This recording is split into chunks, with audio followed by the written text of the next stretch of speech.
Again dear students, कैसे हैं आप सभी।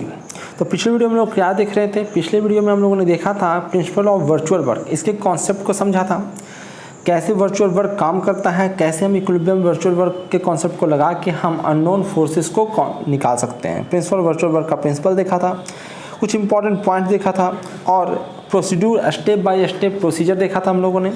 यदि आप लोगों ने इस वीडियो को नहीं देखा है तो सबसे पहले उसको जाकर देखिए। साइन कन्वेंशन उसमें कैसे इस्तेमाल करना है वो भी हम लोगों ने देखा था और एक न्यूमेरिकल क्वेश्चन करके हम लोगों ने प्रैक्टिस भी किया था कि कैसे आपका काम करेगा यहाँ पे। ठीक है, एक क्वेश्चन मैंने आपको दिया था, अभी तक इसका सोल्यूशन नहीं मिला है, तो मैं आपको ये क्वेश्चन समझा देता हूँ क्या क्वेश्चन है और आपसे आग्रह है कि भैया इस क्वेश्चन को बनाइए और कमेंट सेक्शन में इसका जवाब दीजिए कि कौन सा आंसर होगा, क्या आंसर होगा। कहीं पे दिक्कत आती है तो बताइए। ये है आपका एक स्फीयर है, इसका वेट W है, या स्फीयर आपको दिख रहा होगा, इसका वेट W है।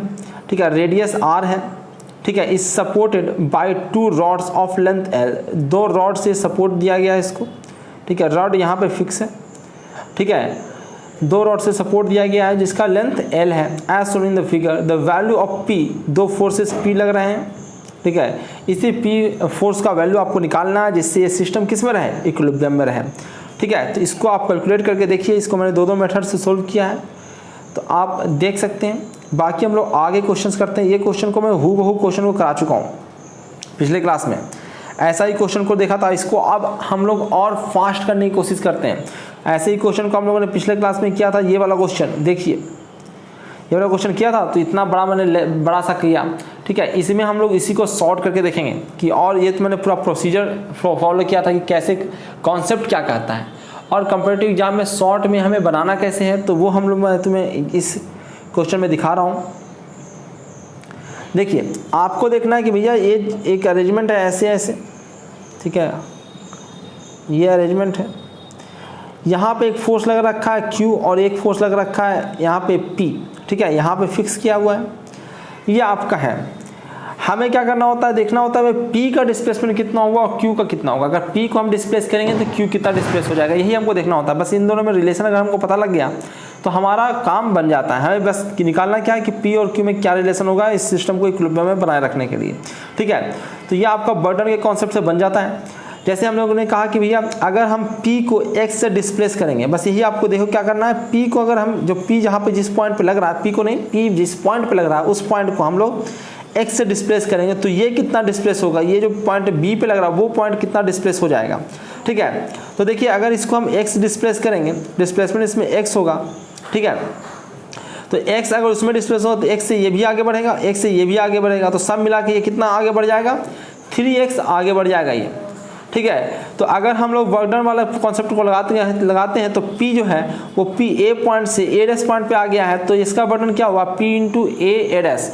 B पॉइंट जो Q जो फोर्स है उसका डिस्प्लेसमेंट हो रहा है B से हो जा रहा है B डैश पे, तो उसका डिस्प्लेसमेंट हो रहा है B डैश। ठीक है, फोर्स देख रहे हो कि निगेटिव डायरेक्शन में लग रहा है, एक पॉजिटिव डायरेक्शन में लग रहा है तो एक निगेटिव डायरेक्शन में लग रहा है। तो ठीक है, तो यहाँ पे इसके डिस्प्लेसमेंट A डैश कितना है X है और B डैश कितना है 3x है। वैल्यू डाल दिया और यहाँ पे हम लोगों का रिलेशन निकल के आ गया P इक्वल टू 3Q। तो बहुत ही आसानी से एक लाइन में आपको, एक लाइन में क्या आपको तो बस देखना आंसर बता देना है। आपने देखा, यहाँ पे देखा कि भैया ये कितना चल रहा है भाई, तो ये x चलेगा तो ये 3x चलेगा। तो ठीक है, तो P में हम 1 से मल्टीप्लाई कर देते हैं और अपोजिट डायरेक्शन लग रहा है तो बाद जाकर उधर जाकर इक्वल हो ही जाएगा। 3x को Q से मल्टीप्लाई कर देते हैं, x से x कट गया, P इक्वल टू कितना आ गया 3Q आ गया। तो इसको बनाने में कितना देर लगेगा, फ्रैक्शन ऑफ सेकेंड। तो अपने दोस्तों को बताइए कि इस तरह से भी क्वेश्चन को बहुत ही फास्ट कर सकते हैं। इस क्वेश्चन को बाकी लोग करेंगे तो कितना मेहनत करेंगे, हम लोग बस देखते हुए आंसर बता देंगे, देखेंगे और आंसर बता देंगे। तो हम लोग ऐसे ही कॉन्सेप्ट आगे भी पढ़ने वाले जिसमें बस देखें और आंसर बता दें। बिल्कुल हम लोग को ज़्यादा मेहनत मजदूरी करने की ज़रूरत नहीं है, देखें और आंसर पट से बता दें। ठीक है, एक और ऐसे ही क्वेश्चन है आपके पास, ये वाला क्वेश्चन। ठीक है, ये वाला क्वेश्चन क्या है भाई, क्वेश्चन कहता है फॉर द आइडियल फ्रिक्शनलेस पुली। ढेर सारे पुली हैं यहाँ पे दिख रहा होगा आपको, ये सब आइडियल और फ्रिक्शनलेस है। Ideal frictionless pulley systems as shown in figure, find the force required F force इसको खींचा जा रहा है, वो रिक्वायर्ड फोर्स बताना है किसके लिए, to hold the block of weight 1000 newton. तो एक ब्लॉक है यहाँ पे। ठीक है, नीचे आप लोगों को एक ब्लॉक दिख रहा होगा, इस ब्लॉक को होल्ड करना है हमें ये जो ब्लॉक आपको दिख रहा है 1000 न्यूटन का, इस ब्लॉक को होल्ड करना है और तब यहाँ पे हमें कितना रिक्वायर्ड फोर्स होगा, कितना फोर्स की ज़रूरत होगा। ठीक है, तो ये सिस्टम तो है इक्विलिब्रियम में, पर इसको हम लोग वर्चुअल वर्क के कॉन्सेप्ट से करते हैं। इसको देखो उस कॉन्सेप्ट से भी कर सकते हो आप, जो आप लोगों ने 11th वगैरह में पढ़ा होगा आप लोगों ने। ठीक है, इक्विलिब्रियम वाला कॉन्सेप्ट से उससे भी कर सकते हो कि ये है भाई यहाँ पे जितना फोर्स है, ठीक है, इसका आधा आधा इसमें होगा। ठीक है, इस प्रकार से आप इसको बार बार कर सकते हो, पर कॉम्प्लिकेटेड जाएगा। वर्चुअल वर्क से हम लोग बहुत इजीली कर सकते हैं। हम लोग इसको देख लेते हैं, इस ब्लॉक का डिस्प्लेसमेंट हम लोग मान लेते हैं कितना x अगर ये जाएगा ऊपर तो ऑब्वियस सी बात है ये कितना जाएगा भाई, रस्सी अगर ऐसे है, अगर थोड़ा सा ऊपर तुम कर दोगे, ये तो प्रैक्टिकली कर सकते हो, तो भैया x इधर भी रस्सी खाली होगा, इधर भी x रस्सी खाली होगा, तो पूरा रस्सी आगे कितना बढ़ चुका है, 2x बढ़ चुका है।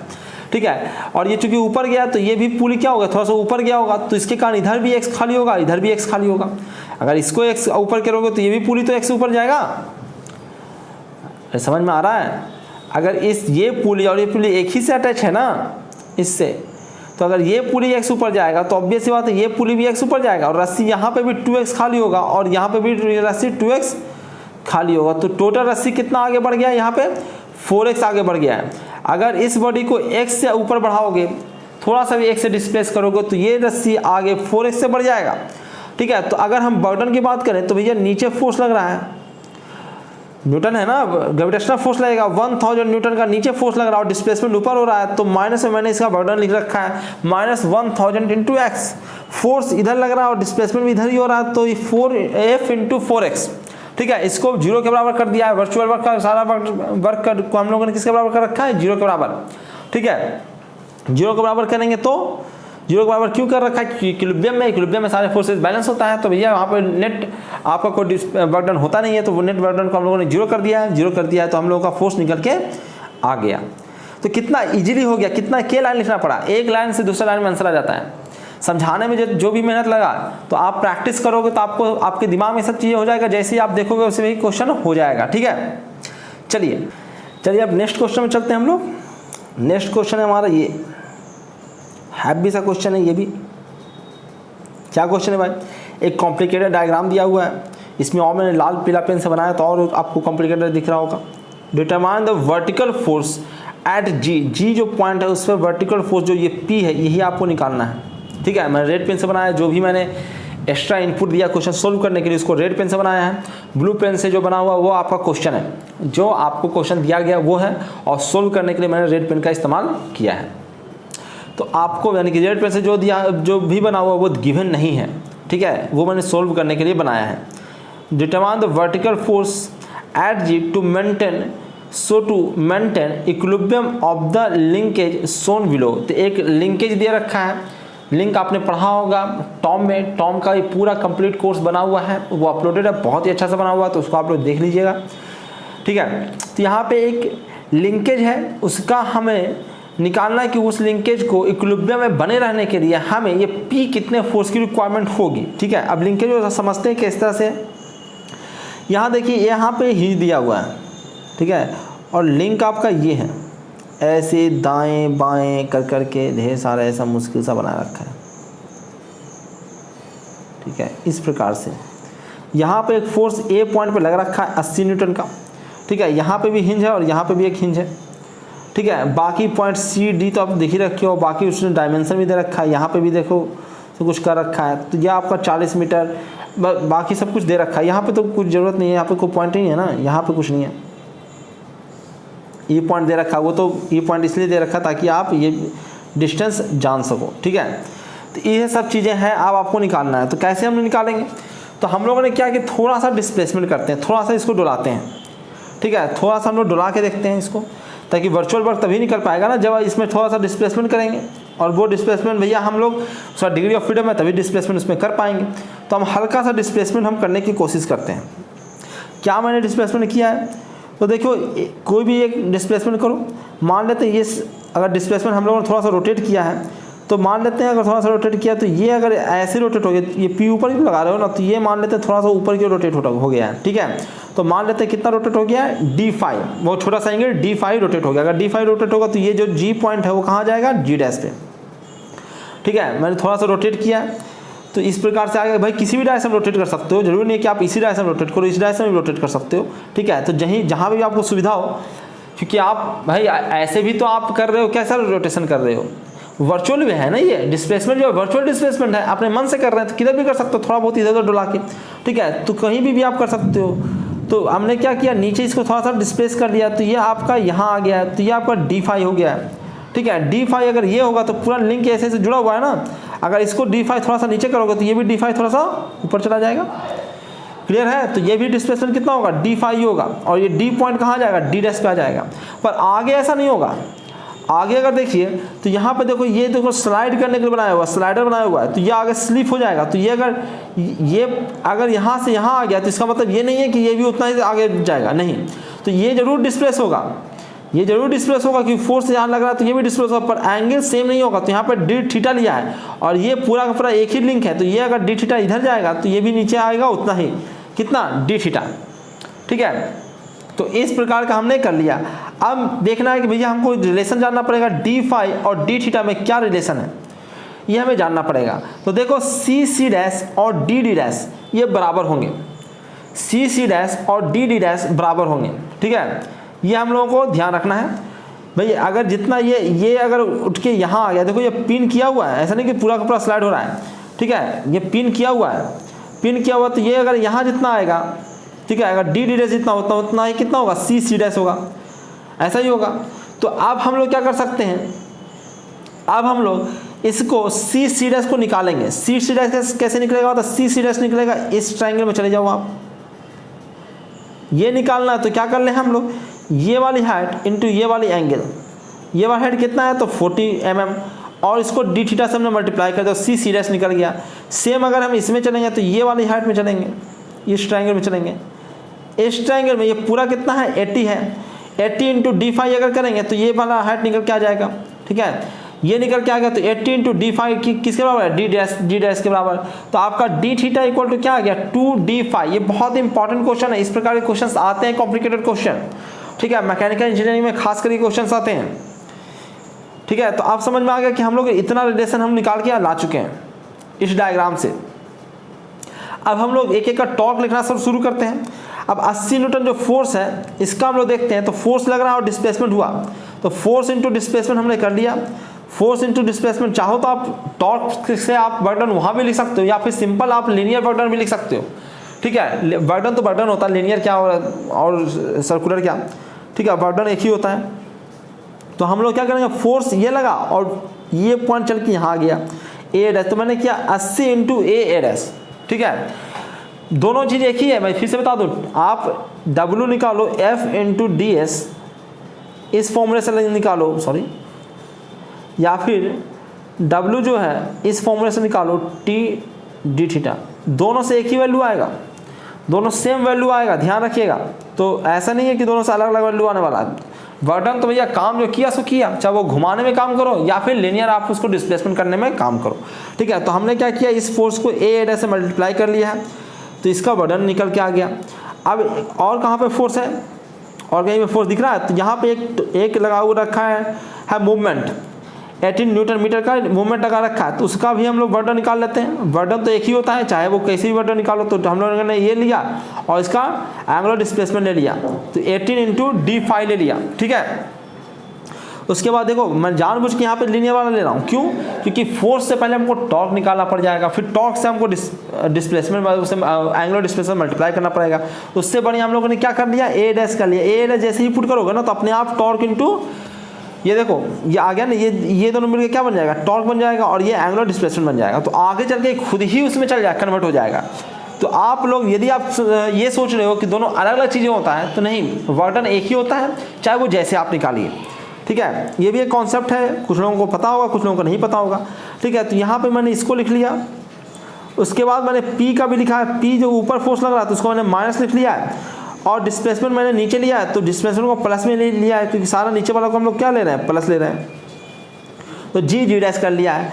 अब A डैश को निकालना है, तो A डैश देखो निकालने के लिए यहाँ पे खुद ही आप लिखोगे ना, तो यहाँ पे टॉर्क इंटू डिस्प्लेसमेंट अपने आप हो जाएगा। तो ये वाला वैल्यू निकालना है, तो भैया ये आपको डिस्टेंस पता है कितना है, 90 mm है, ठीक है। 90 mm को मैं सेंटीमीटर में बदल दे रहा हूँ, 90 mm को मैंने सेंटीमीटर में बदला, तो 0.09 आपका सॉरी mm को हम लोग ने मीटर में बदलाया था, 0.09 आपका आ गया है। ठीक है, तो ये आ गया है, ये इंटू ये ए डैश के बराबर आ जाएगा ना। एल इक्वल टू क्या होता है, आर इंटू थीटा। तो आर इंटू थीटा कर रहे हैं, ये आर और ये थीटा, ये निकल के आ गया। ये तो सेम है ही, यहाँ पे भी हम लोग कर लेंगे। ये माइनस से दूसरे साइड हम लोग ले चल के चले गए हैं, पी को छोड़ दिया है, जी डैश को देखते हैं। ये वाला डिस्टेंस निकालना है, ये डिस्टेंस कैसे निकालेगा, तो ये वाला हम लोग डिस्टेंस पता होना चाहिए। ये कितना है, 90 इंटू 120, 90 प्लस 120 कितना होगा, 90 प्लस 30 कितना होगा, 120। 120 को हम लोगों ने मीटर में बदल लिया, कितना हो गया 0.12। d5 को d5 से हमने मल्टीप्लाई कर दिया है, कितना एंगल घुमाते हैं d5। अब इतना हो गया तो हम लोग सीधे सीधे क्या कर सकते हैं, इसको सोल्व कर लीजिए इसको आप। ठीक है, अब d थीटा d5 को आप लोग इससे रिप्लेस कर दो ताकि एक ही अननोन रहे हर जगह। ठीक है, तो आप जहाँ पे d थीटा लिखा हुआ वहाँ पे 2d5 लिख दो। ठीक है, 2d5 मैंने लिख दिया, यहाँ पे भी और यहाँ पे भी। d5 हर जगह से काट दो, कट गया।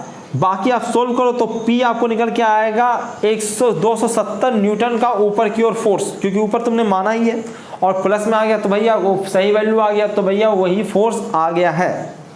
ठीक है, तो इस प्रकार से आप इतना मुश्किल क्वेश्चन को भी इजीली सोल्व कर सकते हो और कुछ भी टाइम नहीं लगा इसको सोल्व करने में।